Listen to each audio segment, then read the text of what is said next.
दोस्तों, गांधारी ने अपने भाई शकुनी को दिया इतना कठोर शाप जिसे आज भी भुगत रही है अफगानिस्तान की धरती। महाभारत के युद्ध में कौरवों की हार हुई और पांडव जीत गए, लेकिन युद्ध के बाद भी कुछ ऐसे योद्धा थे जिन्हें युद्ध के नतीजों को भुगतना पड़ा।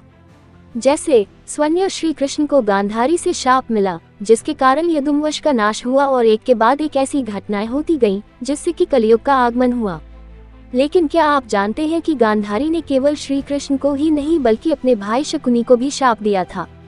100 पुत्रों की मृत्यु के बाद गांधारी इतनी क्रोधित और दुखी थी कि उन्होंने अपने भाई शकुनी तक को शाप दे दिया, क्योंकि गांधारी मानती थी कि अगर शकुनी ने दुर्योधन सहित बाकी कौरवों को पांडवों के विरुद्ध नहीं उकसाया होता तो दुर्योधन के मन में पांडवों के प्रति इतनी नफरत नहीं पनपती।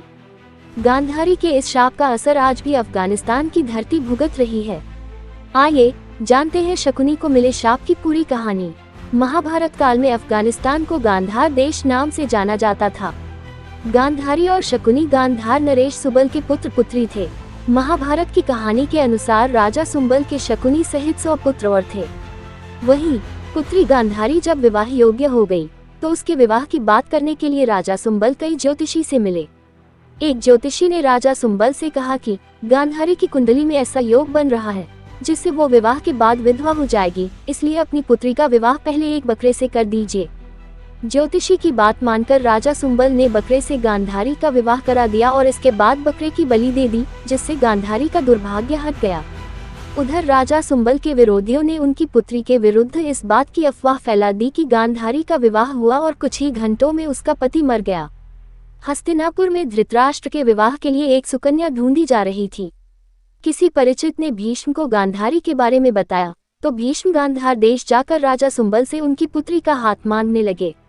राजा सुंबल शुरुआत में यह नहीं जानते थे कि धृतराष्ट्र नेत्रहीन है, इसलिए उन्होंने गांधारी के विवाह के लिए अपनी स्वीकृति दे दी। लेकिन कुछ दिनों बाद जब सुंबल को इस सच पता चला तो उन्होंने विवाह के लिए इनकार कर दिया। अपने वचन से पीछे हट जाने के लिए भीष्म को गांधार नरेश पर बहुत गुस्सा आया और उन्होंने गांधारी का अपहरण करके धृतराष्ट्र से गांधारी का विवाह करा दिया। गांधारी यह बात नहीं जानती थी कि लेकिन जब वो हस्तिनापुर पहुंचकर धृतराष्ट्र से मिली तो उन्हें समझ आ गया कि उनके साथ छल हुआ है। वहीं भीष्म और धृतराष्ट्र ने इस अफवाह को सच मान लिया कि गांधारी का विवाह एक बार हो चुका है। वहीं शकुनी धृतराष्ट्र से अपनी बहन का विवाह नहीं होने देना चाहता था। भीष्म और धृतराष्ट्र ने राजा सुंबल को सबक सिखाने के लिए उन्हें और उनके 100 पुत्रों को कारागार में डाल दिया। कारागार में राजा सुंबल और उनके 100 पुत्रों को एक मुट्ठी अनाज दिया जाता। एक मुट्ठी अनाज में 100 पुत्रों को केवल एक दाना ही मिल पाता था। ऐसे में सभी ने निश्चय किया कि वे अपना हिस्सा भी शकुनी को दे देंगे, जिससे कि शकुनी हस्तिनापुर के शासकों से बदला ले सके। अन्न न मिलने के कारण राजा सुंबल और उनके पुत्र धीरे धीरे मरते गए। अंत में शकुनी बच गया। शकुनी के मन में हस्तिनापुर के राज्य को बर्बाद करने की भावना ने जन्म ले लिया। चौसक का खेल खेलने में माहिर शकुनी ने दुर्योधन की रुचि चौसक के खेल में जगाई। शकुनी दुर्योधन के साथ घंटों चौसक का खेल खेलता रहता था। ये चौसक का खेल ही था जिसने महाभारत के युद्ध में महत्वपूर्ण भूमिका निभाई और चौसक का खेल हारकर पांडव अपना सब कुछ गंवा बैठे। शकुनी ने दुर्योधन को उकसाकर हर वो काम कराया जो उसके खुद के मन की इच्छा थी। दुर्योधन को अति स्नेह करके शकुनी ने जैसे उसे अपना सेवक ही बना लिया था। यही कारण था कि दुर्योधन शकुनी के कहे अनुसार चलता था और उसने अंत तक अपने पांडव भाइयों को राजकाज नहीं दिया, जिसके कारण महाभारत का युद्ध हुआ और युद्ध में दुर्योधन सहित सभी कौरव मारे गए।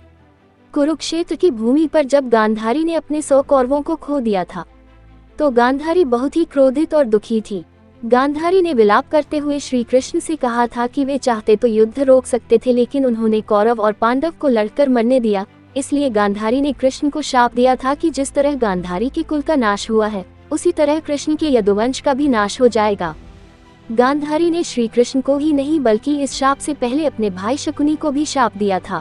जब कुरुक्षेत्र की रणभूमि पर एक एक करके कौरव मरते जा रहे थे तो गांधारी को इस बात का आभास हो चुका था कि अब उसका कोई पुत्र नहीं बचेगा। गांधारी ने अपने भाई शकुनी से कहा था कि वे युद्ध रुकवा दे जिससे कि और विनाश न हो पाए, लेकिन शकुनी ने गांधारी की बात नहीं मानी।